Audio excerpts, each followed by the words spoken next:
Hello, hello, welcome back. Or if you're new here, welcome here. I'm Julie, and I'm back with another section of Three Little Words, a memoir by Ashley Rhodes Corder.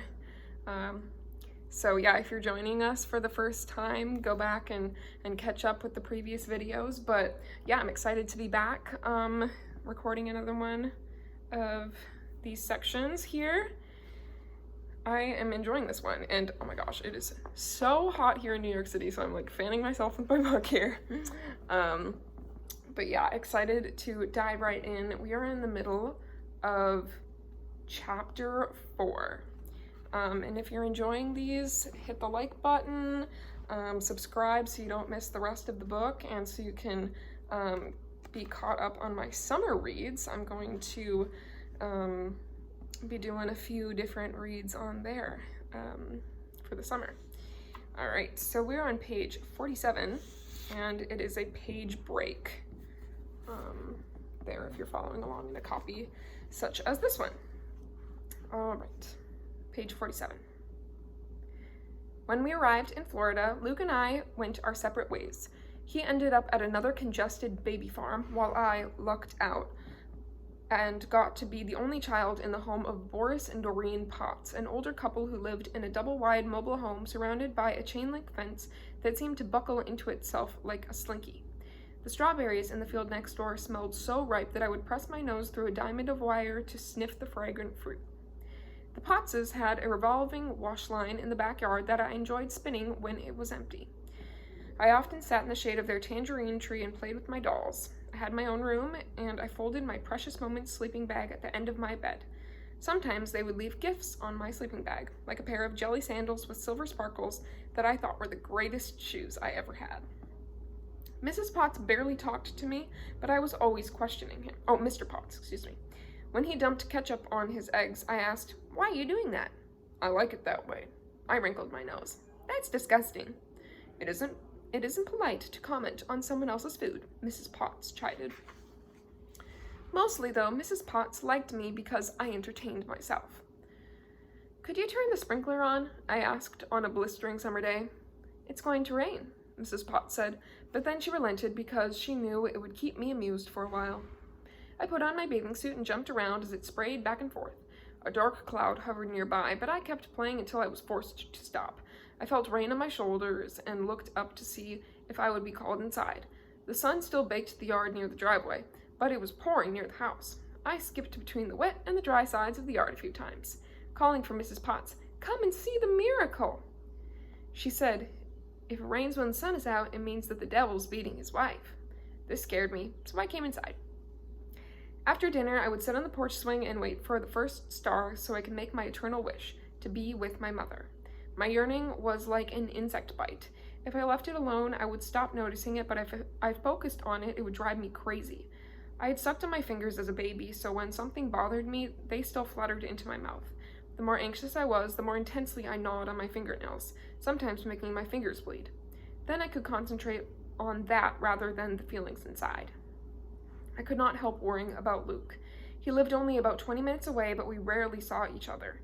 His foster parents had a 3-bedroom mobile home on a property that also had a plant nursery. On one visit there were 8 foster kids, and my brother shared a room with 5 other boys. "We have more room at our house. Why can't he live with us?" I asked Mrs. Potts. "That's not my decision." She closed off all further discussion on the matter. My favorite activity was watching a television that I did not have to share with other children who hogged the remote control. I would get up early to flip to Care Bears or Adventures in Wonderland. I wished I could go through the looking glass so I could find my mother. Then there was the video. The last time I had watched a movie, it had been a Disney tape, so I pressed the play button on the Potts' VCR. This was not a cartoon, but I could tell it had something to do with history. Thinking it was educational, I curled up into Mr. Potts' chair. A female Nazi commandant was torturing some of the prettier female prisoners with electric dildos because she was jealous of them. I knew I should turn it off, but I kept hoping that the good guys would prevail so I wouldn't have to go to bed with the frightening images etched in my mind. I shuddered as the story became even more gruesome. The commandant forced guys to make love to her, and she castrated those who did not satisfy her insatiable lust. An American prisoner was the only one who was able to please her, so she spared him. In other frightening scenes, she tortured women sexually, and drunken German men doused women with beer and then raped them. I wished that one of the Pottses would catch me so I would not have to watch it until the end, but they had gone to bed and left me on my own. The worst scene in the movie came when the commandant gave a dinner party. A woman was ordered to stand on a block of ice with a noose around her neck. By the end of the meal, the ice had melted and she had hanged herself. For years, scenes from that movie have haunted me, and the images still bubble to the surface whenever I remember my time at the Potts' house. I eventually learned the name of the movie, Ilsa, She-Wolf of the SS, and I learned something else too. Mr. Potts had been accused of molesting children. I saw that movie only a few weeks before I entered first grade. Walden Lake Elementary School was the most beautiful school I had ever seen. It even had a fountain in the courtyard. My only friend in the neighborhood was an older boy named Fernando.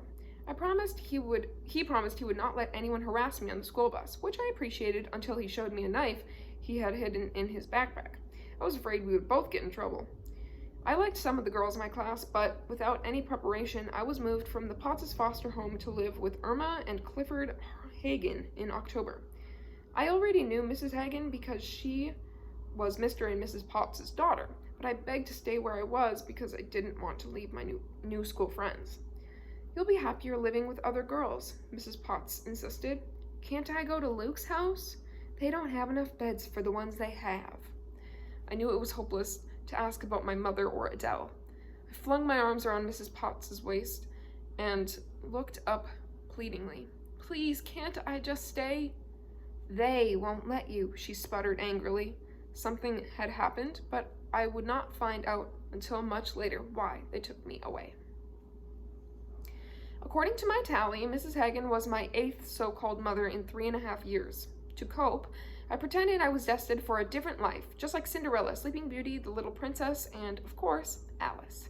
I had only to fit in the shoe, be kissed by the prince, come into my rightful inheritance, or find some other through-the-looking-glass way out of foster care, and I'd enter the life I was meant to live. Each time I moved, I cheered myself with a little rhyme. Hi-ho, down the rabbit hole to another place I go. I always believed that my happily ever after with my real mother was just over the next horizon. To my annoyance, the Hagens asked me to call them Mom and Dad right away, but I resisted.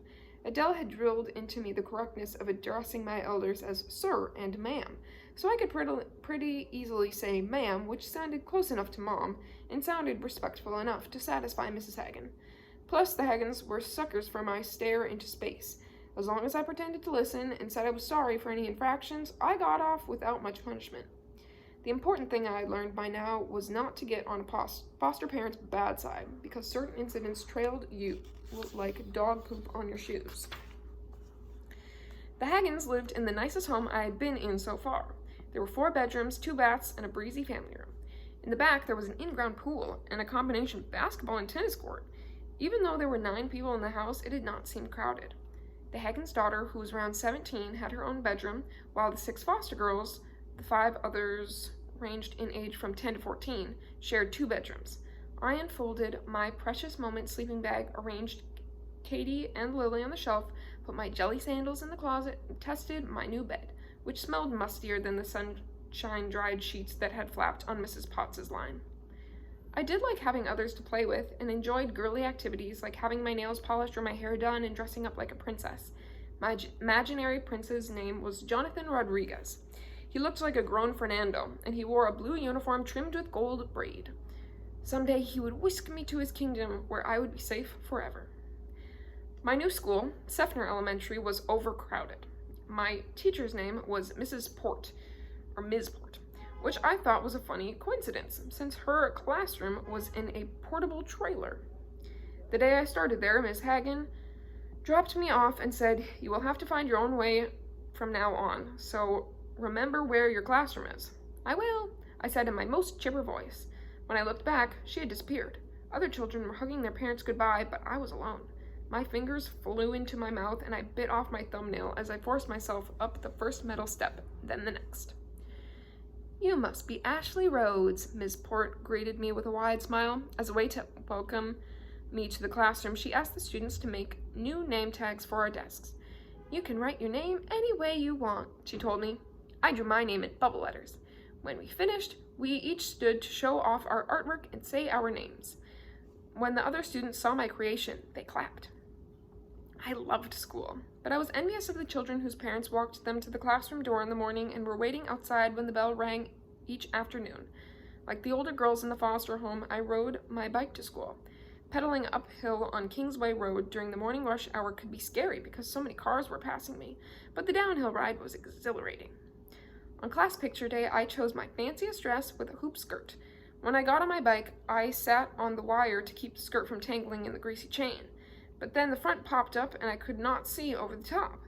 Even worse, my panties were exposed. If I sat on the front of the dress, my butt hung out in the breeze. I was so frustrated that I had to walk the bike. I got grease stains on the hem and arrived after the bell.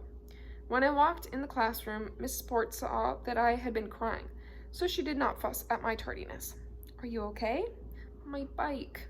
She assumed I had fallen off. "Are you hurt?" "No, but my dress is ruined." My sobs rolled in heaves. "Honey, the bottom won't show in the pictures and the spots will wash out," she said, then sent me to wash up for the photographs. I had moved in with the Hagens only 6 weeks before my 7th birthday, but I do not recall any special celebration or recognition. Christmas, though, was a big deal in foster homes. The Foster Parents Association provided plenty of gifts. Adele had promised me an easy-bake oven, but I had not heard from her since April. The Hagens said it was their tradition to open a single present on Christmas Eve. One of the girls asked if we could have a second. Miss Hagen relented. Someone asked for just one more, and somehow we ended up unwrapping all the gifts. I lay in bed that night feeling that Christmas was ruined. I no longer believed in Santa, so I knew the holiday was all over. The next morning we awoke to find one more gift under the tree for each of us. Although it was only a puzzle, it had been important to receive something, even if it wasn't from someone who loved me. Since I had left South Carolina, I had not felt special to anyone in the world. At the end of January, Clayton Hooper, my latest caseworker, visited me at the Hagen's house. He watched me coloring valentines, then went to talk to Mrs. Hagen in a whispery voice on the other side of the room. When I overheard Luke's name, my ears alerted. I held up a valentine. "Can you take this to Luke?" "Sure," Mr. Hooper said. I wrote Mama on the prettiest one. "Do you know where my mother is?" He hesitated. "I believe she's in South Carolina." "With Adele!" I felt giddy and sighed deeply several times. It was perfect. If Adele and my mother were together, they would figure out how to get us back. My face flushed with excitement. "Can you send this to her?" "I'll try," he said. I had not seen my mother since before our first trip to South Carolina, more than 2 years earlier. But now she would know where I was and could come back for me. I knew she would come. I knew it. I danced around the Hagen's home, hugging my doll when I heard that I would be seeing my mother. The closer we got to the downtown office, the shorter my already stubby nails became. By the time my mother walked into the room, the cuticle on my thumb was bleeding. "How big you are!" my mother exclaimed. Tears streaked her makeup. She fussed about a mark on my chin. "Did you bump yourself?" Using her spit on her finger, she wiped my face and was relieved when the smudge came off. I pressed myself to her. "I miss you so much." "Oh, me too, sunshine." She rumpled my curls and sniffled into my hair. "They kept me away from you for so long. I would have done anything to see you." I did not doubt that it was them against us. "I'm getting all A's, and I can read, Mama." Her eyes narrowed. "You're not calling anyone else Mama, are you?" I shook my head. "No, Mama," I promised. "That's my sunshine. You were always my good girl." She stroked my hand. "Luke is Dusty's boy, and you are my girl." She drew me onto her lap. "Do you want to live with me in South Carolina?" I gulped. "Today?" "I wish," she bit her lip. "They won't let me have you until Someone peered through the doorway. "First, I have to find us a nicer place to live, but I'm getting my act together. Anyway, we won't have to worry about Dusty anymore." I was confused. "But you said that Luke belonged to him." Mr. Hooper took a chair and listened while my mother tried to explain that Luke was not going to be my brother any longer. "Is he my brother now?" "Yes, for a while longer." A blurry vision of the baby in the box tried to surface, yet I could not express my confusion. Seeing that I still did not understand, my mother took a deep breath and tried again. He's just going with his daddy. Dust is his daddy? Yes. Who's my daddy? Oh, he went away. Tommy had gone away, and Luke had arrived not too long after. Maybe if Luke wasn't around, I could be with my mother. I can get another brother. When it was time for my mother to leave, we hugged so tightly the worker had to pry me from her neck. Be good, she said with heaving sobs. You're my good girl, you're my sunshine. I'll see you soon. I started to chase after her, but someone tugged me in the opposite direction. As we rounded the corner, I turned for a last view of my mother. She looked over, and her strangled voice called, "Goodbye, my sunshine!" I was still at the stage where I did not question anything she said. While I was already dubious about many of the foster parents and caseworkers, I do not remember being angry or resenting my mother. If she said she would return soon, then she would. I ignored her broken promises and pretended to be unaware of elapsed time when it came to her. As the weather warmed, I could not wait to go swimming. I began with inflatable swimmies on my arms, which Miss Hagen deflated a little at a time. When I could swim the width of the pool without them, I was allowed to jump off the diving board. I loved to float on my back and try to find my mother's face in the cotton ball clouds. The Hagens, who had been foster parents for more than 20 years, had decided to close their foster home. They prepared us by telling us that we'd be moving at the end of the school year. I was elated. I'm going to my mother! Not yet, Miss Hagen explained, but you are going to live with your brother. I was confused. I thought I was supposed to live with Mother, and Luke would live with Dusty. I worried that my brother was somehow keeping me away from my mother. I tried to imagine the perfect foster mother for us both. She would have Adele's melted butter voice. She would prepare tea parties with a blue-flowered pot of tea, cinnamon toast cut into triangles, and cream-filled cookies on miniature plates. That would be an agreeable way to while away the time until our mother took us home. She would arrive in a red convertible, and we would drive with the top down all the way to South Carolina. When we got there, I would start 2nd grade. Every day my mother would drive me to school, and in the afternoon she would be waiting to pick me up and give me huge hugs. Then we would go out for strawberry milkshakes and sing along to Joan Jett on the radio. My mother was coming to get me, so it did not matter where I lived for the next few weeks. Besides, how bad could it be? Great. That's the end of chapter 4. This is chapter 5. We're on page 59. It's called The Wicked Witch. My caseworkers changed more frequently than my placements. Miles Ferris was fairly new when he arrived at the Hagen house to take me to my next foster home. He had a gentle smile and puppy dog eyes. Mrs. Hagen helped stuff my clothes, dolls, and sleeping bag into large plastic garbage bags. The hoop skirt of my favorite dress kept popping up like a child who refuses to lie down. Mrs. Hagen lifted it out. "Why don't you leave this here?" she asked. "It's too snug anyway." "But it's mine." She relented. "Maybe they have younger girls who can fit in it." "Oh, they have plenty of friends for Ashley," Mr. Ferris said in a slick tone that didn't match his friendly face, "and her brother is so anxious to see her." I would soon learn that behind his gentle appearance was a careless and uncaring man. Mrs. Hagen handed the caseworker my bags. "Check and see if you left anything in your room or around the pool." I found one of my doll's shoes under the bed. I would have been frantic if I had left it behind. Some of the older kids were getting ready to swim, and I wished I could join them. It was not even 10 in the morning, and the temperature was already over 90 degrees. I hoped the new family also had a pool. Mr. Ferris carried the bags to his truck. "You got a lot of stuff for a little girl." "I have a bike, too." "I don't have room for a bike," he said. "How will I get to school?" I asked. "You'll be riding the bus," Mr. Ferris replied. "Okay, let's get this show on the road." We drove out of the suburban neighborhood to a rural area outside Plant City where there were no traffic lights, just infrequent stop signs. As the road narrowed, the branches of immense oaks arched across it. Tendrils of Spanish moss draped on the trees like gossamer green ghosts. The pavement was dappled with shimmering light.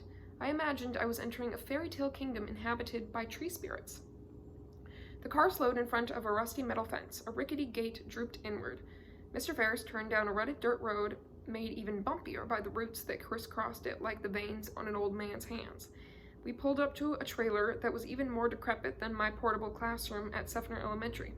There were no children in sight. Maybe we were stopping here for another reason. I leaned back and closed my eyes as I waited to arrive at a more suitable final destination, preferably a castle with turrets. The car's engine sputtered off. "You sleeping?" I stirred at this. Rise and shine and meet your new foster mom, Mr. Ferris said. A screen door squeaked. Well, hello, Miles, called a syrupy voice. And who is this young lady? He opened the car door. She's had a nice nap, haven't you, Ashley? I slid out of the car. I guess, I said, and then quickly added, sir.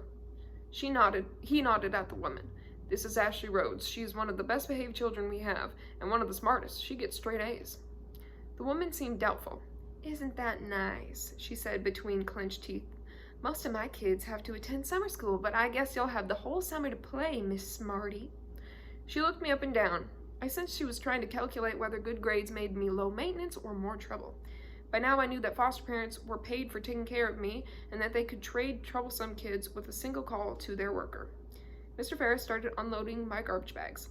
Ashley, this is Marjorie Moss. She'll introduce you around because I have to get downtown for a meeting.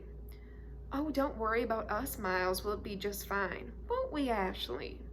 Yes, ma'am. I smiled hard enough to make my dimples show.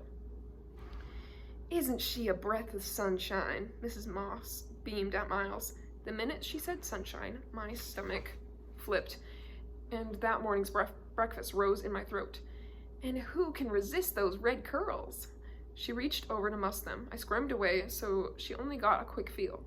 The trailer's front door burst open. Sissy! Sissy! I managed to get to the steps before Luke flew into my arms, almost knocking me to the ground.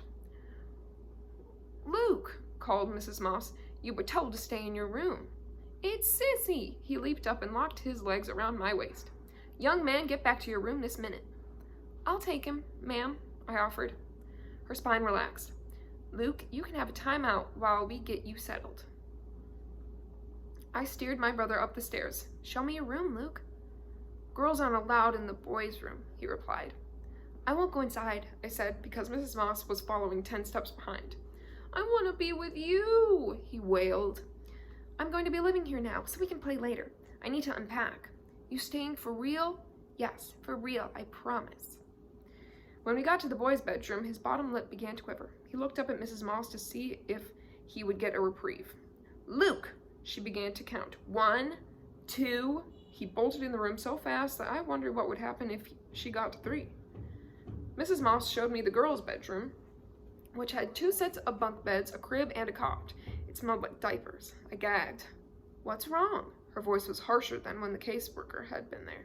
I'm hot, I said, which was true since there was no air conditioning in the trailer. You can have something to drink later. We went outside again. A girl about my age approached warily. Mandy, come and meet Ashley. You have a lot of stuff, Mandy said, eyeing my garbage sacks. You'll have to sort out the dirty and clean clothes, the foster mother said. Everything is clean, I said, and my dressy dresses are on hangers. Where are the dresses? I touched the bag where the hoop skirt begged for release. Mrs. Moss grabbed a padlock on a storage shed and inserted a key. She lifted it off the hasp and opened a creaking door. Inside, clothes hung on 2 poles, and underneath were boxes. I reached for the sack with my best clothes. Want me to help you hang them? No need for fancy things here. I'll put them away in another shed. Mrs. Moss peered into the sack that contained my sleeping bag and dolls. I'll take those to my room, I said. We don't keep personal possessions in the house, Mrs. Moss said. She unlocked another shed and tossed the sack containing my dolls on top of a pile of unmarked boxes, and then added my bag with the fancy dresses. What about my play clothes? She pointed to the first shed. They'll stay here. Every day, 2 of the kids will pick the clothes for everyone else. How will they know which are mine? Mrs. Moss locked both sheds. I noticed she wore a flashy ring on each finger. You'll see how it works around here, she said. I had nothing to take in the house. When we opened the front door, I heard Luke whimpering. If you keep that up, you're not going to get lunch. Mrs. Moss watched for my reaction. Your brother was spoiled before he came here, and the language he uses, I hope you were not like that. No, ma'am. I picked a corner of the ceiling where a spider had spun a web as my focal point. She smiled. I heard you might be a good influence on him. That's why I took you in, but if you start trouble, I'll call Miles in a heartbeat. All I wanted to do was to get back to the Hagens and go swimming with the other girls. My mother or somebody else had better come for me soon, because I did not think this was a very nice place. I felt as if Miles Ferris had stranded me on a remote island. Charles and Marjorie Moss lived on a little more than 10 acres of land with 3 fenced areas. The only neighbors were family members living in other trailers. Their home was a double wide with 3 bedrooms and 2 bathrooms. At one point, there were as many as 14 children in there, plus the parents, even though their legal capacity was only for 7. We were all outcasts with convoluted lineages. Luke and I had different last names and fathers, as did Heather and Gordon, as well as Mandy and Toby. The baby sisters, Lucy and Claire, looked like twins, but they were a little more than a year apart. It was comforting to know that the other kids' lives were as accidental and chaotic as ours were. The Moss menagerie also included a mule, goats, cows, and various smaller animals. During the day, we were restricted to the fenced areas like livestock with the sexes separated. Inside the girls' room was cramped as a submarine. Beds used up all the floor space. There was no place for any belongings except under the bed and one dresser where we kept our panties, which we could not wear to sleep. Mandy and I shared one bunk while Heather was on top of the other. Claire had the crib, and her younger sister Lucy slept in the master bedroom. When I tried to fall asleep that first night, I ached for something familiar to hug. I had not slept without my dolls in years. Even the Paces had given me a stuffed bunny. My thin pillow was lumpy and had an ammonia scent that burned my nose. A lattice crisscrossed the window and made me feel as if I were imprisoned. No light from the moon, stars, or cars along the distant road pierced the inky blackness. I recalled one very dark night the year before when Mrs. Potts had warned me not to sit on the porch by saying, "If there are no stars out, something bad is going to happen." "Did you know that when there are no stars, bad things happen?" I whispered. "That's stupid," Heather retorted. "Shut up," Mandy warned. "Oh, fuck you," Heather, the only teen in the house, said. We heard footsteps. I was facing the wall, so when the door opened, I saw only a sword-shaped sliver of light. Mrs. Moss stepped into the room. "Who's talking?" "The new girl is scared of the dark," Mandy replied in a tremulous voice. "If I hear another word, y'all have something to be scared about." In the morning, Claire's crying awakened me. "It's your turn for the shitty diapers," Heather called to Mandy. Mandy made a gagging sound. "They make me sick." "Let's get the new girl to do it," Heather chortled. Heather showed me how to swab Claire's bottom with the baby wipes and how to tape a diaper.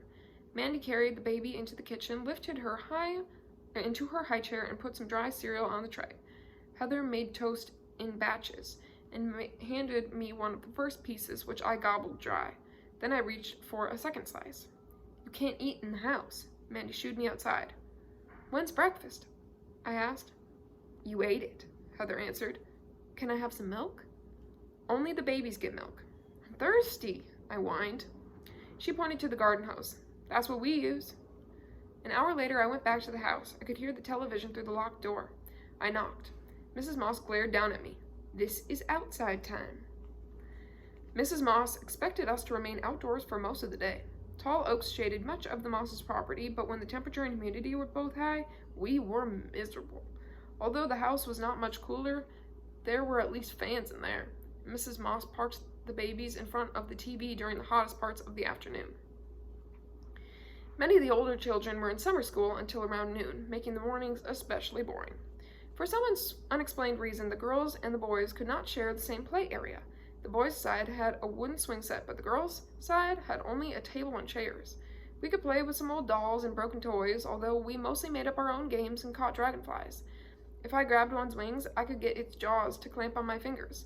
With a deft maneuver, I then transferred the dragonfly to my earlobe and wore it like an earring. By lunchtime, I was always starving. Peanut butter sandwiches, sometimes with, sometimes without jelly, were typical. Cheese sandwiches were a treat. Mrs. Moss served Kool-Aid for caseworkers' visits. I could always tell when someone was having a visitor because the smell of vanilla or chocolate meant Mrs. Moss was baking. Unless it was your workers' day, you were unlikely to taste the special treat. She distributed the extra goodies to the other family members who lived around the property. We were often hungry. Years later, when I saw the film Oliver, I wondered if anyone knew that, like those British boys in the orphanage, American children begged for food in some foster homes. At the Mosses, several of the older boys were so hungry that they stole snacks at night. When Mrs. Moss discovered their crime, she locked the boys in their bedroom, which had a sliding glass door that opened into the dining room. Wave your sandwiches at them, Mrs. Moss coaxed us to tease them. For the next several meals, they had to watch us eat. Eventually, she locked them in their room at night with an alarm that sounded if anyone tried to escape, and they were given a bucket to use as a toilet. I hated mystery casseroles. When Mrs. Moss spooned out a fishy mixture, I pleaded as cutely as possible, "May I pretty please have a bowl of cereal instead?" "Well, okay," Mrs. Moss said with a sly grin. She poured a meager portion of Lucky Charms into a plastic bowl and then rummaged into the refrigerator for a gallon of milk. It poured thickly, with some chunks plopping into the bowl, and carried it outside to the little plastic table where we kids usually ate our meals. It sloshed onto the table as I set it down. Luke said longingly, "I wish I had some." Oh man, it's bad milk.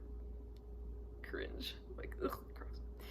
The first swallow made me gag. I ran to the hose and rinsed out my mouth. When I came back to the table, Luke was shoveling the cereal in his mouth as fast as he could. "Luke, that's disgusting. It's yummy in my tummy."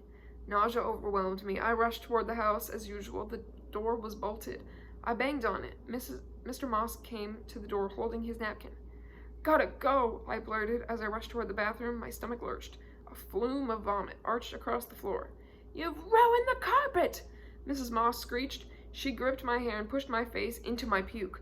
I don't know what was worse, the taste of the curdled milk, watching Luke eat the sickening concoction, vomiting, being humiliated, smelling my mess up close, or having to clean it up, which I couldn't do to her satisfaction. Later, as the sour smell lingered, Mrs. Moss reminded everyone that it had been my fault and made me stand in the corner. The Mosses punished us for anything they could think of. Mrs. Moss kept a bottle of Crystal hot sauce on a turntable with other condiments. If she did not like what someone said, she would announce, "My mother would have made us eat soap. Be thankful this is real food." Then she would make the troublemaker swallow spoonfuls of the hot sauce. If you moaned or spit it out, she would force more down. I decided I would do whatever was necessary to stay on this woman's good side. Unfortunately, my brother had neither the good sense nor the self-control to do the same. Luke was so hungry he would eat almost anything. If Mrs. Moss caught him biting off hunks of soap, eating big globs of toothpaste, or drinking from the shampoo bottle, he would get the hot sauce punishment. He hated it, but he never learned to avoid it. "We're going to have a picnic with some other foster families at the beach," Mrs. Moss announced one day, sounding unusually jolly. She liberated buckets, shovels, and other sand toys from one of the sheds. "Everyone hurry up and get into your swimsuits." As soon as we were ready, we lined up for photos, posing first individually in front of some palms and then as a group. One big happy family. Even though I had lived most of my life in and around Tampa, which is only a short drive from many Gulf of Mexico beaches, I had not been to the shore since the trip with Aunt Leanne in South Carolina.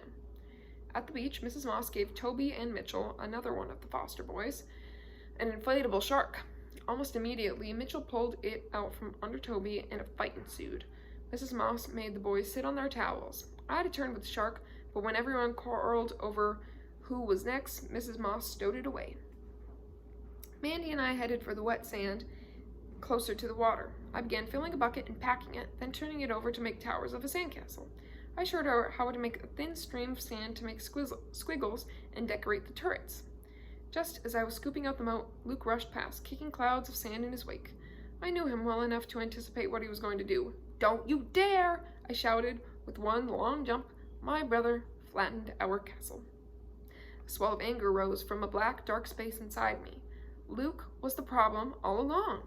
If it had not been for him, I would be with my mother. I clenched his arm tightly and shook him. "Don't you ever touch anything of mine again!" One of the other foster parents broke us apart. "You're with Marjorie Moss, right?" The woman marched us back to face her wrath. Instead of reprimanding us, Mrs. Moss acted concerned. "Look at you two. Why, your faces are red as beets. Let's get you some cold drinks." She handed us sodas from her cooler. "I don't know where you get your patience," the other parent said. "They've been separated," and as she gestured, all her rings glinted in the sun. Then she whispered, "Grandfather shot." The other woman glanced at us as if we were interesting specimens. "I don't know how you do it." "All they need is love and attention," Mrs. Moss said, "and I have plenty of both to go around." I hate people that are, like, fake like that.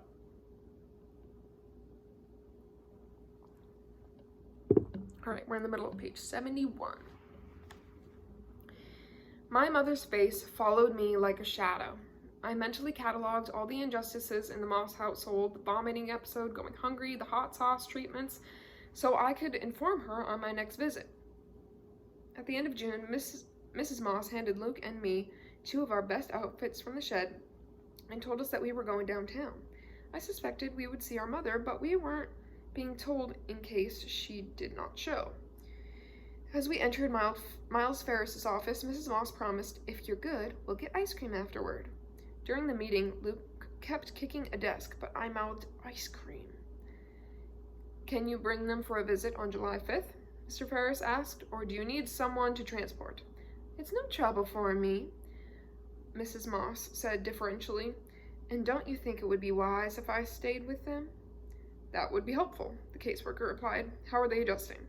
"We've had our struggles, but they are settling down." She lowered her voice. "I just hope this visit from MOM doesn't rile them up." "Your concern is a big plus for these children and the department," he replied. "Mom, did Mrs. Moss really think I didn't know such a simple word? I was disappointed that I would be seeing Mama that day." I wouldn't be seeing Mama that day, but at least she was coming. I even forgot about the ice cream, which Mrs. Moss had only offered in front of the worker to make it seem like she was a good foster parent. There is one awful day with the Mosses that is most vivid in my mind. That afternoon, Mr. and Mrs. Moss took several children to an appointment, leaving the rest of us with Melissa, who was either the wife or girlfriend of Ricky, one of Mrs. Moss's sons.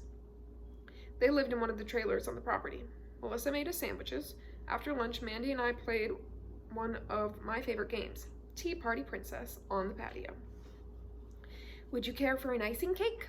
I handed Mandy the top of a Tupperware container laden with little stones and leaves as props for my imaginary delicacies. She took a leaf, then let it flutter away without pretending to taste it. I made refined smacking noises with my lips. "Delicious, don't you think?" The roar of an engine interrupted our game. "Wow!" Mitchell shouted as Ricky drove his dirt bike into the field on the other side of the boys' fence. "Whoa, check that out!" shouted Toby. He ran closer to the fence as Ricky splattered through puddles left by a recent thunderstorm. Toby yelped as some of the muddy water splashed him. Forgetting the gender boundaries, I rushed in position to be splashed next, with Mandy at my heels as the bike came around. I held up my arms and got drenched. Playing to his audience, the driver angled closer to the fence and did a wheelie during his next pass. We whooped in appreciation. As I was cheering, someone clutched my arm and jerked me back. "What are you doing on the boys' side of the yard?" Melissa bellowed. Watching the bike," I stammered. "I'm going to tell Marjorie," she said. "I'm going to tell Marjorie," she said, "unless you get back on the patio." Mandy scurried away, but I lingered long enough to catch another trick. When Mrs. Moss returned, Melissa told her that we had gone over to the boys' side and blurted, "Ashley wouldn't listen to me." "You know what that means, girls," Mrs. Moss said. 25 laps. Mandy and I marched to the front yard and began to run around the long horseshoe-shaped driveway, across the grassy spot laced with tree roots, then through the spiky weeds that lashed at my bare legs. Melissa had betrayed us. I was so furious that my eyes blurred. After 3 laps, I stumbled. On the 4th, I tripped over a root. When I tried to stand, I couldn't. "Get up, Ashley," Mrs. Moss shrieked. "I can't. I hurt myself." She gripped a chunk of my hair and jerked me toward her. I yelped like a puppy whose paw had been stepped on. "Uh-oh," Mandy gasped. "Ashley's gonna get it now." Inside the trailer, Mrs. Moss drummed her fingers on the counter as she contemplated my punishment. I was hoping to get sent to a corner where I could fantasize about a grand Cinderella wedding with Jonathan Rodriguez as my groom. Almost as if she were reading my thoughts, Mrs. Moss said, "Standing in the corner hasn't taught you any lessons. Let's see if squatting gets better results." She pressed me under the kitchen counter. I knew from watching Mrs. Moss punish Heather that I had to hunker down without letting my head touch the top of the counter ledge or my butt or heels rest on the floor. My hands had to be straight at my sides, but I couldn't put my fingertips to the floor to help me balance.